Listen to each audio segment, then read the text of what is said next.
Welcome to A Popular History of Unpopular Things, a mostly scripted podcast that tries to make history more fun and accessible. My kind of history is the unpopular stuff: disease, death, and destruction. I like learning about all things bloody, gross, mysterious, and weird. So, I just did an episode on the worst nuclear disaster in history: Chernobyl. I went over how nuclear reactors work and what went wrong with Chernobyls. And in that episode, in the very beginning, I referenced Fukushima, probably the second most well known nuclear disaster. And today, I want to talk all about it. On March 11th, 2011, there was an earthquake about 80 miles east of Sendai, a city on the northeastern coast of Japan's biggest island, Honshu. It was a magnitude 9 to 9.1 earthquake, and to help understand how massive that is, the biggest, or at least the largest magnitude earthquake ever recorded was a 9.5 magnitude earthquake that hit Chile in 1960.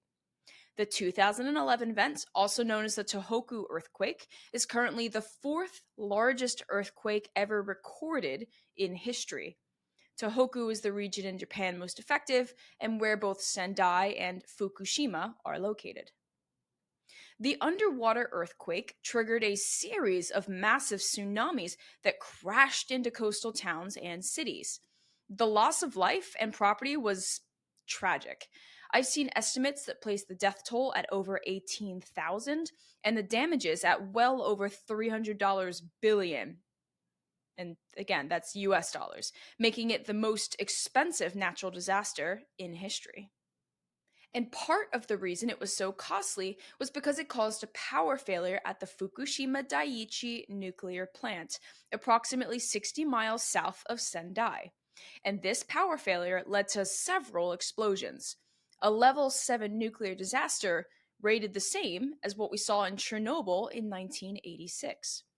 So, in today's episode, we're going to talk all about the Fukushima Daiichi power plant. What happened? What went wrong? Was it anything like Chernobyl? Could it have been prevented? And what has happened in the years since? As always, I'll start with some context, scientific this time, so we understand how Fukushima's power plant worked and how it was different from Chernobyl's. Once we understand the basics, then we'll take a look at the nuclear accident itself. So let's get started. Now, we know that the worst nuclear disaster happened at Chernobyl, where a safety test went horribly wrong. I'm not going to rehash what happened at Chernobyl or how nuclear reactors work. Go listen to my Chernobyl episode for a breakdown of nuclear science and how fission reactions work. But I wanted to incorporate Chernobyl a bit so we can compare the two disasters. Was the reactor at Fukushima Daiichi built the same way as the one at Chernobyl? And were the disasters similar? Well, not really. Chernobyl's reactor, the RBMK 1000, was a graphite moderated, water cooled reactor. Graphite helps slow down the neutrons to increase the chances of fission, and water kept the whole thing cool so the power didn't spiral out of control. The biggest issue was with the RBMK's control rods, the things used to moderate the fission reactions and absorb the neutrons when things started happening too quickly. You put the control rods in, they absorb the neutrons, there were fewer fission reactions. But the RBMK reactors had graphite tipped control rods, so the reaction actually sped up a little when the control rods were inserted, because graphite slows down the neutrons, increasing the likelihood that they will smash into each other, initiating fission. And without getting too deep into this again, the control room operators found themselves in a position where they pulled out all of the control rods, well, at least almost all of them.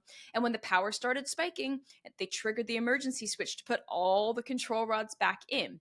The graphite tips got stuck in the core, led to a massive power surge, caused a steam explosion. This exposed the core to the air, which triggered a second, more powerful explosion, and then there was just radiation spewing out of the open core for a while until they could cap it off. Again, go listen to my episode on Chernobyl. It was a fascinating story and one of my favorite episodes, actually. But Fukushima Daiichi's reactors were not graphite moderated water cooled like the Soviet RBMK ones. Fukushima's reactors were what we call a boiling water reactor, designed by GE, Toshiba, and Hitachi. So let's talk about how boiling water reactors work. So, the overall point of a nuclear reactor is to power turbines with steam. Sure, we could burn coal and then use that coal and the heat from burning the coal to boil the water to create the steam, but coal is a finite resource and a pollutant, kicking out all kinds of nonsense into the air that we don't want, right? Nuclear power does the same thing, but with fission. The heat produced from fission reactions is what boils the water to create the steam to power the turbine. It's a cleaner energy source. And yes, I know that there is an issue with what to do with the spent fuel and whatnot, but in general, the scientific community considers it to be way cleaner than burning coal. So the boiling water reactor works as the name suggests. Water circulates in the core, which is hot from fission reactions, and turns to steam. The steam is then directed to turbine generators. And after pushing the turbines, the steam goes into a condenser, is cooled, converted back into water, and recirculated around the core to repeat the process. Fun fact, some of the US's nuclear reactors are boiling water reactors, like the ones in Japan. Others are pressurized water reactors, which is the most used design in the world. The main difference is in how they generate steam from the water, but they both use water as a coolant and as a moderator. But, anyways, the Fukushima Daiichi plant opened up in 1971, and between its opening year and 1979, it built 6 boiling water reactors. And it generated a ton of energy, 4.7 gigawatts, one of the largest 25 nuclear power stations in the world. It was run by a company called TEPCO, the Tokyo Electric Power Company, TEPCO. Now, each of these boiling water reactors are surrounded by a containment shield of steel reinforced concrete. This is pretty standard with nuclear reactors. It's a failsafe meant to help contain radioactivity in the event of a problem, like a meltdown or a partial meltdown. I will also note that Chernobyl's reactors did not have the steel and concrete shell around the reactors, just some regular concrete and a heavy lid made of steel, but the reactor itself wasn't fully contained and encased with extra steel. A full and properly built containment housing was too expensive, and the Soviet Union was more concerned with cost than safety. They operated under the assumption that the Soviet science was infallible, so extra safety measures weren't necessary, right? But they learned their lesson the hard way. So at Fukushima, you've got nuclear reactors inside their own containment housing, and then those structures are inside the reactor building as another secondary layer of containment, just in case. My point is, at Fukushima, and indeed in most nuclear power plants around the world, safety was definitely more of a priority than it was at Chernobyl. To an extent. On the day of the earthquake and tsunami, only reactors 1 through 3 were operational. They had 6 total. Reactors 4 through 6 were actually shut down, surrounded in water, and served as temporary storage for spent fuel rods. They were doing some work on them. But while work was being done on them, and bigger plans drawn up for the spent fuel rods, reactors 1 through 3 were running normally. And then an earthquake tested their safety precautions, and the Fukushima Daiichi reactors spectacularly failed. After the earthquake, sensors at the Fukushima Daiichi plant triggered an automatic shutdown, something we call SCRAM, of the Unit 1 reactor. The Chernobyl reactors had a SCRAM button too, the AZ5. Pushing SCRAM inserts all of the control rods into the core, absorbing the neutrons that cause fission reactions, and therefore shutting down the chain reactions that sustain nuclear power. All of Unit 1's 97 control rods at Fukushima were inserted. Shortly after, the scram was automatically triggered for Units 2 and 3, and within a minute, all 3 operational reactors were shut down. Which is great. That was what was supposed to happen. But even once scram is triggered, and the chain reactions have stopped, and no new fission reactions are happening, there is still a tremendous amount of heat in the core. So, what do we do about that? Well, We pump water in and around the core to help keep it cool. The heated water is then redirected to another water source to cool it down. In Fukushima's case, it was the Pacific Ocean. So, as long as the pumps are working and coolant water is being flushed around the core, then the 10 or so minutes after initiating scram will not lead to any issues, right? Theoretically. In addition, valves will periodically open and close to vent the steam and excess pressure from building up inside. We don't want a buildup of dangerous gases or steam, which could lead to an explosion like what we saw at Chernobyl. So, as long as we've got power, then all of these emergency systems will keep things cool and depressurized while the reactor finishes shutting down. But unfortunately, the power to Fukushima Daiichi was cut by the earthquake. Now, there were fail-safes in place in case something like this happened. Once the power and the backup power was cut to to unit 1 and then later units 2 and 3, 13 diesel generators kicked in, allowing that coolant water to continue pumping around the core. The primary concern with any nuclear incident is to make sure that the fuel doesn't overheat. Why? Well, here's what could happen. If fresh coolant water can't be pumped in, then the heat from the core will boil off the water that's in there. Once the water levels drop low enough, the nuclear fuel rods are no longer completely surrounded in coolant water. They'll quickly overheat and potentially burst. The uranium fuel from within those rods, now exposed, will get hotter and hotter as it reacts with the air and the elements around them, and they'll melt, creating things like corium, which is a lava like radioactive mixture of nuclear fuel, elements created by fission, and other metals and structural items found around a reactor. This adds more radioactivity, heat, and pressure to the containment shell. After a few hours, the core and all of that nuclear fuel and corium will melt and fall to the base of the containment housing, and if it stays hot enough, it will burn through that steel reinforced concrete. Once it's burned through the concrete, it will continue to put radiation out as it burns through the secondary containment housing, the reactor hall itself. And inevitably, it will pump radioactive particles into the air, the soil, into the water table, and more generally, the surrounding environment. We don't want the nuclear fuel to become exposed, overheat, melt through its containment housing, and then emit radiation into the environment. That would be death for a lot of people. So, to prevent this, we gotta make sure that water can be continually pumped around the core. That is the most important thing in a water moderated, water cooled reactor, which is why there was power, backup power, and diesel generators, just in case. But unfortunately, for those at the Fukushima Daiichi Powerplant on March 11th, 2011, the earthquake wasn't the only thing that tested their facility, because in the wake of the earthquake, literally, was a massive tsunami. Now, the earthquake happened when one plate, the Pacific plate, slid underneath the North American plate, which stretches around the northern Pacific and includes about half of Japan. And I know that that sounds weird to think about, that most of Japan sits on the North American plate, not the Pacific plate.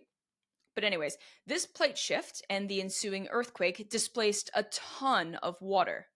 And that triggered waves that grew in intensity as they reached Japan, only 80 miles west of the epicenter. And I read a fun fact in the book Fukushima, The Story of a Nuclear Disaster, which I'll quote. By the time the waves hit Antarctica, about 8,000 miles south of the epicenter, they still had enough power to break off more than 50 square miles of ice shelf, twice the area of Manhattan. End quote.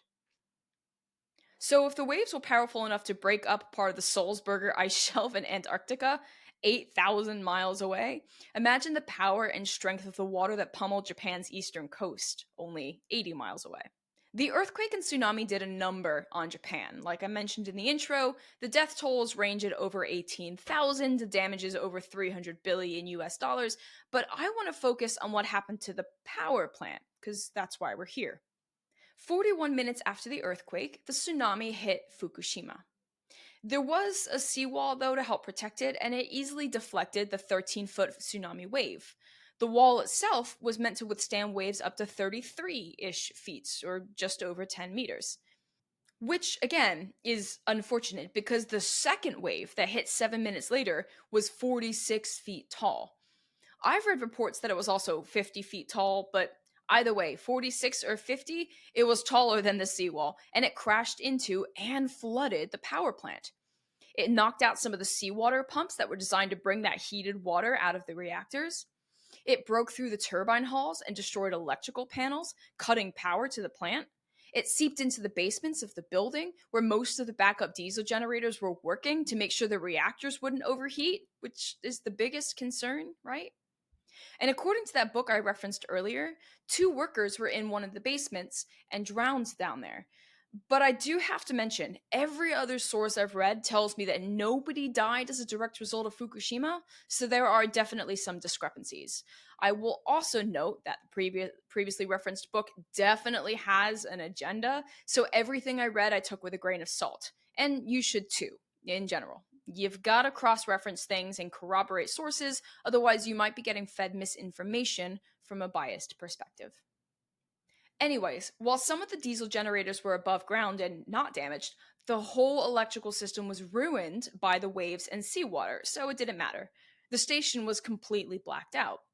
And as I established just a little bit ago, despite initiating scram and shutting down the reactors, it was really important to make sure that fresh water could be pumped in and around the cores to help cool down the remaining heat decay reactions still happening inside them. Without power, the pumps won't work. Without the pumps, the core will overheat, and an overheated core is likely going to melt down. In the span of a few minutes, units 1 through 5 lost power, their electrical panels destroyed by seawater. There was not enough residual power in the system that could be redirected to help 5 reactors at once, and worse than that, without power, they couldn't even see what was happening inside the reactors. The biggest concern was the rising pressure inside the containment shell. There was no way to pump in fresh coolant water or shuffle the heated water out into the Pacific. So the next plan was to release pressure for the containment shell into the atmosphere. Not ideal, but it's just steam pressure at this point. The goal is to prevent a meltdown, which would put radioactivity into the air. The boiling water reactors at Fukushima Daiichi had an emergency vent built in, which would do just that. But there was no power to operate these valves from within the control room, and the emergency booklet didn't explain how to operate them manually, because of course it didn't. It took them hours to even find the valves and determine which ones could even be manually opened. And anyway, they were running out of time for that to even make a difference. A few hours after the earthquake, some workers were sent to the top floor of Unit 1's reactor hall to try to get some information on what was going on in there. And when they got to the building, their dosimeters went off the charts. With radiation that strong, it was clear that Unit 1's core had at least partially melted down, and the reactor fuel was now exposed to the air, even if it was still inside the containment housing. Soon enough, it could melt down through the containment shell, then the reactor hull, and into the environment. Did the government know about this as it was happening? Yeah. But, as is true of pretty much every government ever in a crisis like this, the leaders wanted to mitigate fears of a full scale disaster. The last thing they would need in a crisis is people panicking before they have all of the information, before they have all the facts. And keep in mind, the earthquake and tsunamis were doing a number on Japan. The focus was on saving lives there, not what was happening at the plant initially. A nuclear emergency wasn't declared by the prime minister until just after 7 o'clock that evening, more than 4 hours after the earthquake, and evacuations began shortly after that. Teams were sent in to vent Unit 1's reactor hull, but the longer this whole crisis went on, the more radiation was accumulating inside the building. And it wasn't until about 24 hours later that they were able to open a large vent, dropping pressure from within the containment shell and the reactor hull. So the next step was to find a way to pump in seawater, something, anything that would cool the reactor, or what was left of it. By 3:30 p.m., March 12th, the day after the earthquake, teams had gotten everything in place to pump in some coolant water. And only 6 minutes later, an explosion ripped open Unit 1's reactor hull, destroying the roof, damaging Unit 2's reactor building, and sending debris everywhere. It was a hydrogen explosion. Hydrogen gas had built up as a result of a chemical reaction between the steam and the metal coating surrounding the fuel rods, but luckily, the containment shell around the partially melted core was not damaged. And then 2 days later, Unit 3 experienced a similar explosion. And though a partial meltdown occurred, the containment shell holding all of that corium and radioactive fuel was intact, just like with Unit 1.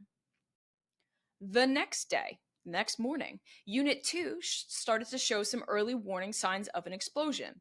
The water levels around the fuel rods in the core were dangerously low. Hydrogen gases were building up in the containment shell and reactor hull, and there was no consistent power to do anything about it. So soon enough, an explosion rocked Unit 2 as well, with evidence suggesting that the containment shell might actually have been breached, which would mean that, unlike with the explosions at reactors 1 and 3, radiation spilled out of the containment shell. Not good. At the same time Unit 2 was exploding, the fourth reactor, which remember was shut down and contained in a pool of water, was damaged. And this mattered because of those spent fuel rods also contained within the cooling pool around the fourth reactor. 783 of them, to be exact. And if those fuel rods were exposed to the air, then the metal casings would oxidize and break down, uranium would be out in the open, and radioactivity would start spewing from the reactor building. Suddenly, an explosion and fire broke out at the fourth reactor, putting a few holes in the side of the reactor hull, exposing everything to the air. Luckily, the 783 fuel rods were still submerged, so crews could focus on making sure that water was being continually pumped into the coolant pools to prevent any more catastrophe there. They'd already had enough with units 1, 2, and 3. There had been 4 explosions over 3 days at units 1, 2, 3, and 4. Units 5 and 6 luckily did not experience any issues, but without knowing much more, the primary concern was to get water in to cool the reactors, which is sort of ironic since it was water that destroyed the plant in the first place. And this did happen to an extent before radiation levels in the area got so high that helicopters couldn't get too close. Eventually, a team of firefighters was able to get the seawater into Unit 1's core, radiation levels fell, and more workers were able to get in and build new pipes that would pump seawater into the various damaged reactor cores. The immediate crisis was over, and radioactivity spewing from Fukushima Daiichi was lessening. While both Chernobyl and Fukushima Daiichi are both rated at a 7 on the International and Radiological Event Scale, Japan's government estimates that the amount of radiation released at Fukushima is only 10% of what was released at Chernobyl. But still, that's a lot to have to clean up. It's also worth noting, though, that unlike with the big exclusion zone that still exists around Chernobyl, 97.6% of Fukushima Prefecture is habitable and the people there live normal lives. Similarly to liquidation efforts at Chernobyl, it will take decades of work to remove the nuclear fuel and spent fuel rods, completely dismantle the reactors, both the damaged ones and the ones that were left unscathed, and remove all of the buildings. The damaged reactors are still kicking out a lot of heat, so they need constant cooling. And I'm recording this in 2024, so that's 13 years later, and they still need to be constantly cooled. TEPCO has been making progress with the cleanup efforts, though. They're making good headway in removing fuel rods and the spent fuel from some of the pools, like the ones at Unit 4. They're removing molten fuel debris from Units 1 through 3, though they estimate it won't be done until somewhere between 2040 and 2050. They've also been monitoring the ecological impact. How many radioactive particles have leached into the groundwater or the Pacific Ocean? And according to a report to the IAEA in March 2024, radiation levels in the groundwater and the plant are below their targets, which is good.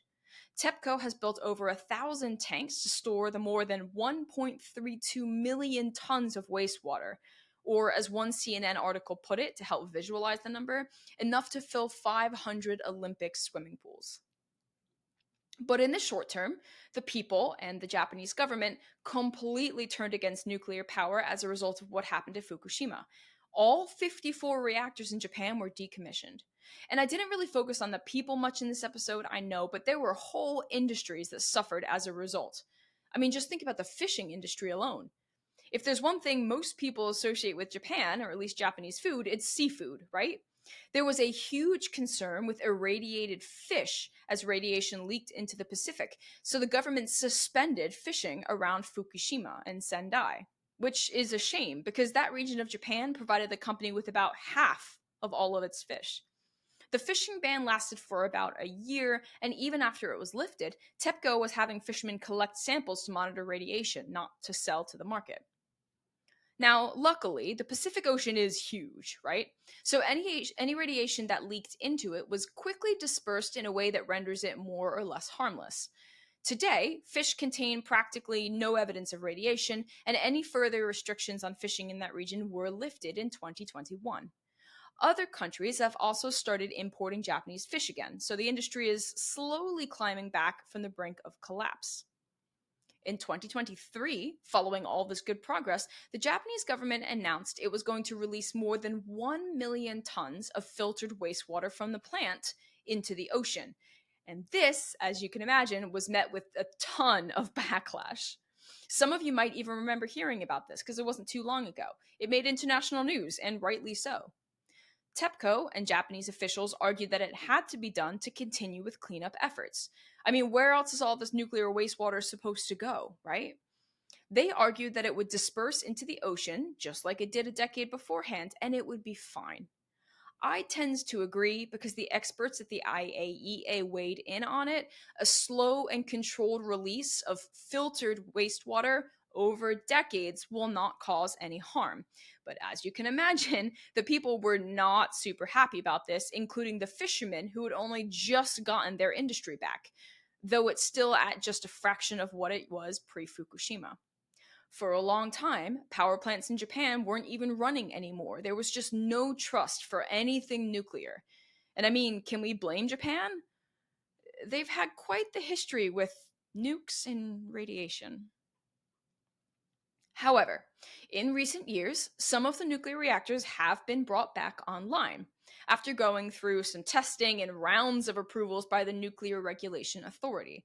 There are currently, as of June 2024, so if you're listening to this at a different time and the number has changed, don't come for me, there are currently 10 reactors operating at 6 power stations in Japan, providing less than 10% of Japan's power.